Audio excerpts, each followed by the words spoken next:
Bakka jirtanitti nageenyi keenya isin haa ga'u jecha akka mooltaa hordoftaa fi daawwattoota JMN irraa oduu isinitti himaa oduu galgala kana qindeeffachuun kan isinitti himan Misraa Bayaanii jalqaba irratti hangafoota oduutti eegala.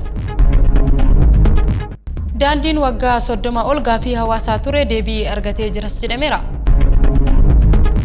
Itiyoo Telekoomii fi kaampaaniin Fiizaa Inkii tumsa dijitaalaa faayinaansii qaban cimsuufis walii galan.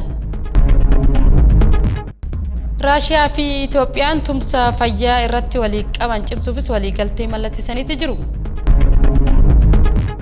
Jibuutiin godaantota seeraan alaati jechuun buqqaatota Oromoo biyyaa baasuu jalqabuu beeksiseetti jirti. Chaayinaan xiyyaara galaana irraa qubachuu fi ka'uu danda'u hayyamaa gabaa kenniteetti jirti. Egaa hordoftaa fi daawwattoota keenya kunneen hangafoota oduu keenyaati amma bal'inni oduu keenya isinitti hima.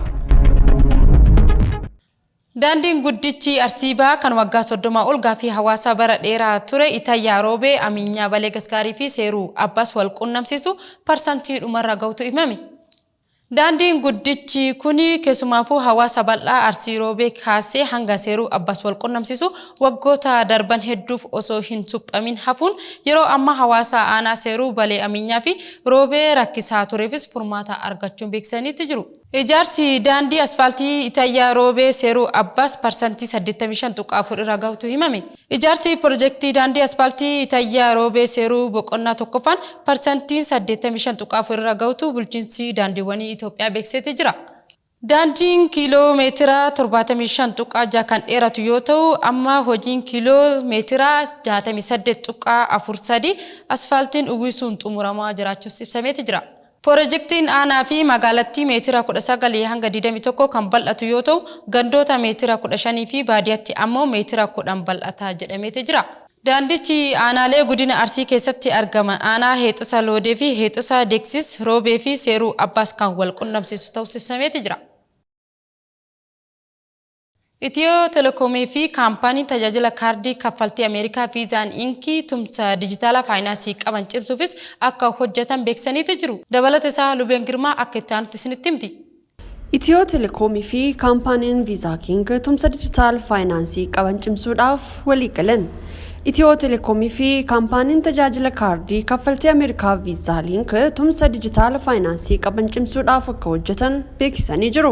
Hojii raawwachiiftuun olaanaa Itiyoo Telekoom Fireewoot Taammiruu garee jiila kaampaanii Fiizaa Link Ameerikaatti itti aanaa pirezidaantii fi gaggeessaan riinjii kibbaa fi baha Afrikaa Mikaa'el Baarnaariin durfamu waliin mari'ataniiru. Qaamni lamaan tajaajiloota faayinaansii dijitaalaa idil addunyaa irratti carraalee tumsaa uumuudhaan haala danda'amu irrattis mari'atanii jiru. Dhaabbileen lamaan viizaa kaardii waaleet vaarchuwaalii fi viizaa daayiraaktii jalqabaadhaaf Itoophiyaatti hagayya 2016 dhugoomsan akkasumas sadarkaan raawwii tajaajiloota hawaalaa idil addunyaa karaa teelee birrii reemiit kennaman irraa jiru dhiyaatee jira.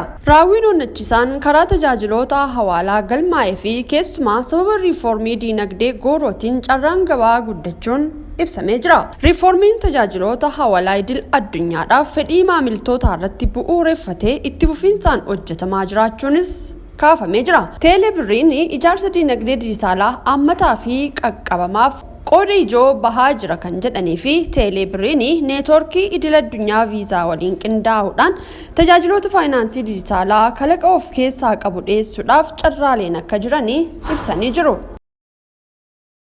Itoophiyaa fi Raashiyaan tumsa fayyaa irratti waliin qaban cimsuufis waliigaltee mallatteessaniitti jiru. Waliigalticha irratti ministeerri fayyaa Dr. Maqdas Dhaabaa fi itti gaafatamaa mirga fayyadamtootaa fi tajaajila hordoffii nageenyaa namoomaa Raashiyaa Anaamoovaa mallatteessaniitti jiru. Waliigaltichi biyyoonni lameen balaa tasaa irratti waliin hojjechuufis yaadamee akka ta'es beekameeti jira. Sanada waliigaltee balaa tasaa fayyaa fi qulqullina keessumaa yeroo weerara tasaa uumamu deebii ariifachiisaa kennuu kan fooyya'u ta'us ibsaniitti jiru. Ministeerri fayyaa Dr. Maqdas tumsa fayyaa idil addunyaa akkas beekumsaa fi muuxannoo wal jijjiiruu rakkoo fayyaa tasaa ga'umsaa fi to'achuufis murteessaadha jedhaniitti jiru. Itti gaafatamaa mirga fayyadamtootaa fi tajaajila hordoffii nageenyaa namoomaa Raashiyaa Aanaa Poppofaa gama isaaniitti waliigalticha biyyoonni lameen balaa fayyaa tasaa mudatu haala fooyya'een akka qophaa'uu fi nageenya lammiilee isaanii akka eeggatanis ni taasisaa jedhaniitti jiru.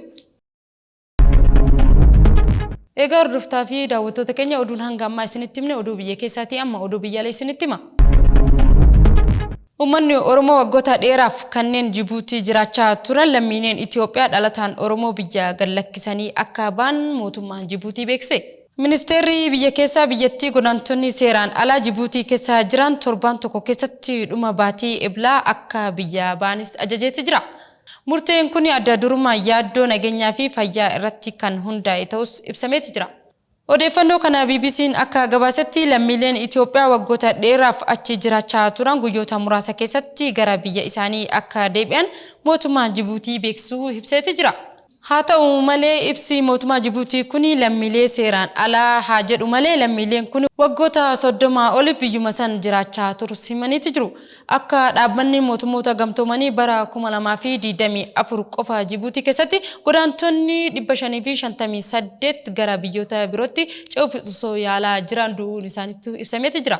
Imbaasiin Itoophiyaa Jibuutiitti jiru lammiilee Itoophiyaa fi lammiileen biyyoota biroo ragaa jireenyaa seeraa qabeessa Jibuutii keessa hin qabne gara biyya isaaniitti akka deebi'aniif yeroo isaanii akka hin dheeressine beekseeti jira. Chaayinaan xiyyaara galaan irra qubachuu fi ka'uu danda'u hayyama gabaa kenniteeti jirti. Xiyyaarri Chaayinaa eegaan 60 Amviyaa jedhamu kan galaana irraa qubatee ka'uu danda'u bulchiinsa Civil Aviation biyyattii ifatti hayyama gabaa kenniteeti jirti. Xiyyaarri Amviyaa eegaan 600 bishaanii fi lafa irratti akka qubatu kan hojjetame ta'us eerameeti jira. Xiyyaarri kuni dandeettii bishaanii toonii 12 fi namoota 50 fe'uu kan danda'u ta'us ibsameeti jira. Egaa hordoftaa fi daawwattoota GMN irraa oduun galgal kanaaf qindeeffannee asumarratti golamna. Oduu waliin kan isfaana ture ani Misira Bayaanii qophiin afaan GMN irraa itti fufuu gamoo kootiin nagaatti.